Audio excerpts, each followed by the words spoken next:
Fred MacMurray's story began far from Hollywood glamour, rooted instead in the steady rhythms of Midwestern life.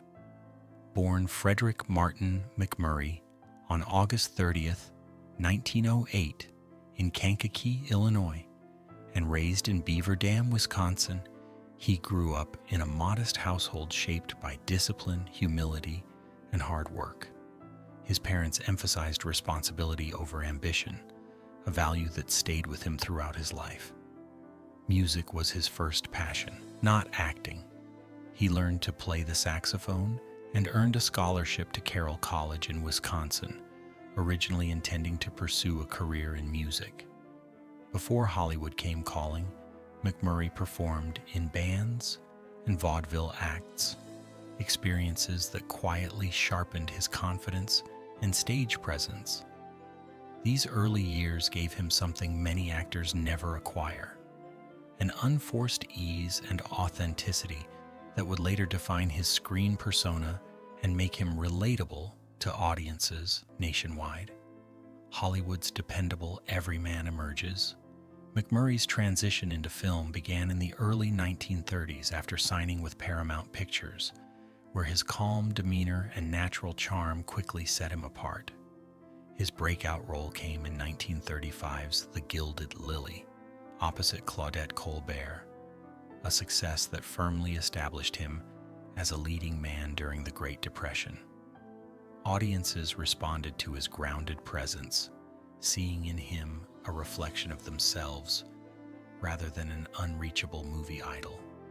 Throughout the late 1930s and 1940s, he appeared in popular films such as Alice Adams, Hands Across the Table, and True Confession, often sharing the screen with Hollywood's top actresses. MacMurray never relied on flash or theatrical excess.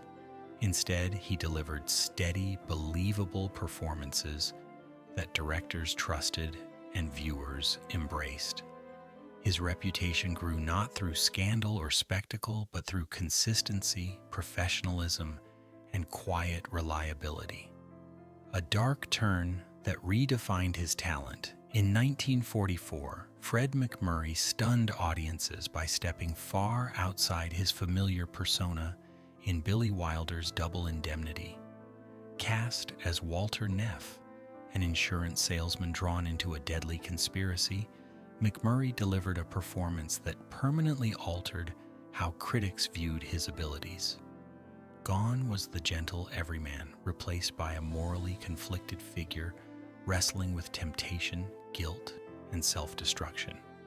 The role required restraint, emotional precision, and an unsettling calm, all of which MacMurray executed flawlessly.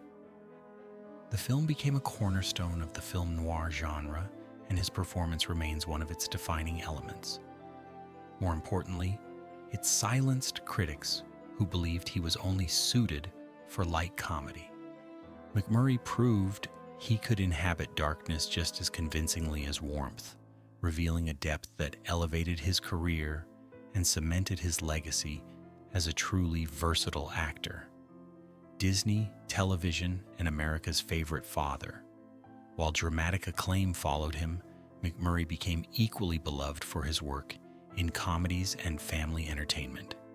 His collaborations with Walt Disney Studios in films like The Shaggy Dog, The Absent-Minded Professor, and Son of Flubber showcased his impeccable timing and gentle physical comedy. These performances reinforced his image as trustworthy and approachable, qualities that reached their peak with his role as Steve Douglas in the long-running television series My Three Sons. From 1960 to 1972, MacMurray portrayed a widowed father raising three boys with patience, humor, and quiet wisdom. At a time of social change and uncertainty, his character offered viewers a sense of stability and reassurance. Week after week, audiences welcomed him into their homes, not as a star, but as someone who felt familiar, dependable, and sincere. Love, loss, and a life beyond the camera. Behind the scenes, MacMurray lived a life marked by devotion and restraint, rather than Hollywood excess. He married Lillian "Lily" Lamont in 1936, and together they built a private, family-centered life, adopting 2 children and retreating from the spotlight whenever possible. Lily's death in 1953 deeply affected him, prompting a period of withdrawal as he focused on fatherhood. In 1954, he found love again with actress June Haver, whose decision to step away from fame mirrored his own values. Their marriage lasted more than 4 decades and produced a stable, grounded household centered on family rather than celebrity. They adopted twin daughters and split their time between Los Angeles and their Northern California ranch. MacMurray's personal life reflected the same steadiness he brought to his roles, defined by loyalty, long-term commitment, and emotional restraint. A businessman with rare foresight, Fred MacMurray was not only a successful actor but also an unusually savvy businessman for his era. At a time when many performers lived paycheck to paycheck, he invested carefully and consistently. In the early 1940s, he purchased a massive ranch in Northern California's Russian River Valley, cultivating crops and raising prize-winning cattle. He also invested in apartment buildings, commercial properties, and small businesses, always prioritizing long-term stability over flashy spending.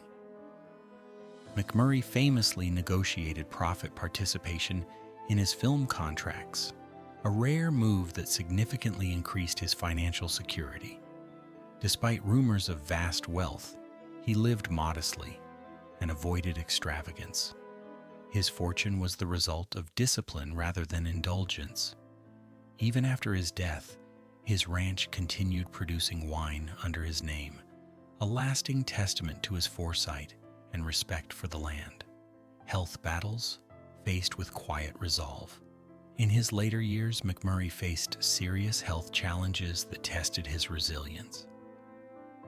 A lifelong heavy smoker, he was diagnosed with throat cancer in the late 1970s, undergoing difficult treatment while maintaining his trademark composure.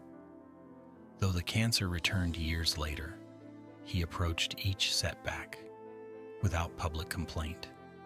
In 1988, he suffered a major stroke that left him partially paralyzed and impaired his speech, a devastating blow for a man whose livelihood depended on communication.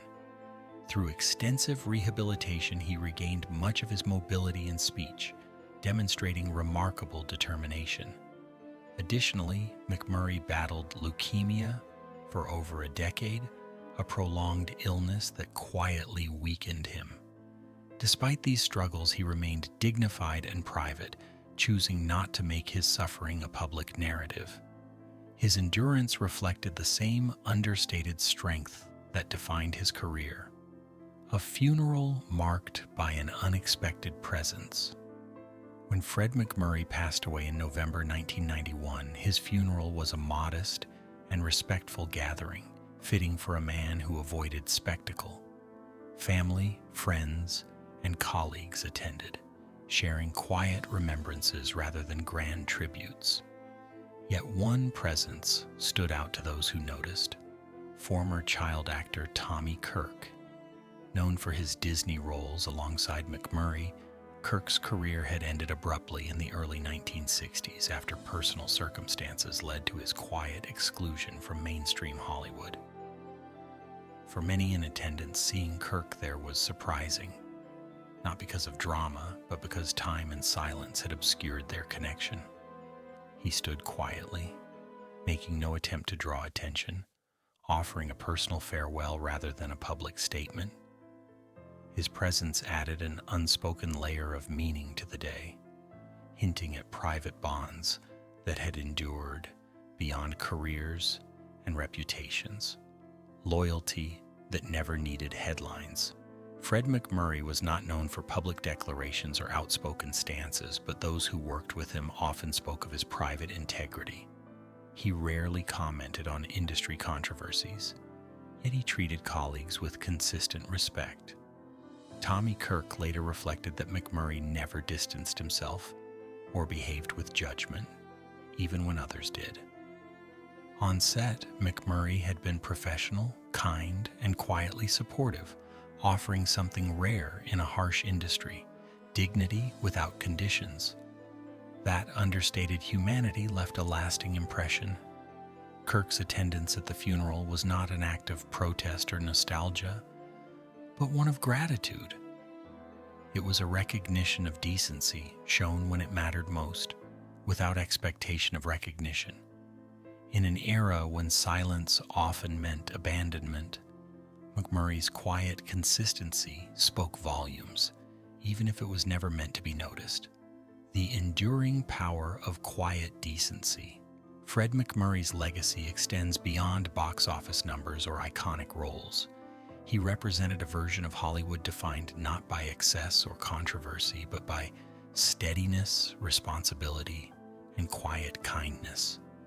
His career spanned decades, adapting to changing audiences while remaining grounded in authenticity. His personal life reflected the same values: loyalty, restraint, and long-term commitment. The unexpected moments, like Tommy Kirk's presence at his funeral, reveal the deeper truth of who MacMurray was when cameras were not rolling. He did not seek praise for compassion, nor did he perform morality for applause. Instead, he lived it privately.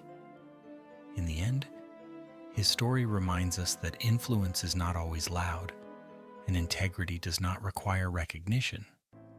Sometimes the most meaningful legacies are carried silently by those who remember how they were treated when it truly mattered.